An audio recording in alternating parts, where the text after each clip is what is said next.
പാൽക്കറി ചെയ്യുക. ആരെയും കയ്യിലെടുക്കാം. ആദ്യം വെളിച്ചെണ്ണ ചൂടാക്കുക.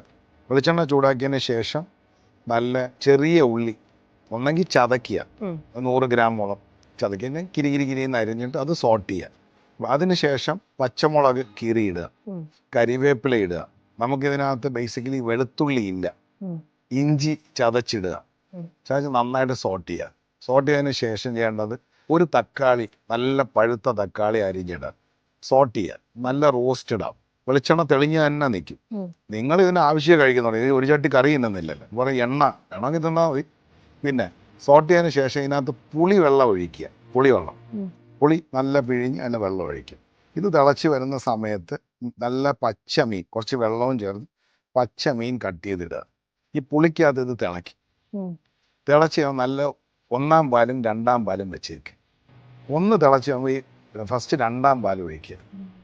സോൾട്ട് ചെക്ക് ചെയ്യുക. അത് ഉലുവയില്ല, ഒന്നുമില്ല, മഞ്ഞപ്പൊടി ഒന്നുമില്ല. എന്നിട്ട് അതൊന്ന് ഇളക്കിക്കൊണ്ടിരിക്കാം. മീൻ ഉടയരുത്. ഒന്ന് തിളച്ച് കഴിയുമ്പോൾ ആ ഫസ്റ്റ് പാൽ ഒഴിക്കുക. ഒന്നും കൂടെ തിളയ്ക്കുക, ഓഫ് ചെയ്യുക. ആ ഫിഷ് കുക്ക് ചെയ്യാൻ ജസ്റ്റ് ഒന്ന് പൊങ്ങും. അതാണ് അതിൻ്റെ ടേസ്റ്റ്. എന്നിട്ട് അടച്ചു വെച്ചേക്ക്. മേളിൽ വേണമെന്നുണ്ടെങ്കിൽ കുറച്ചും കൂടെ വെളിച്ചെണ്ണ ഒഴിക്കുക.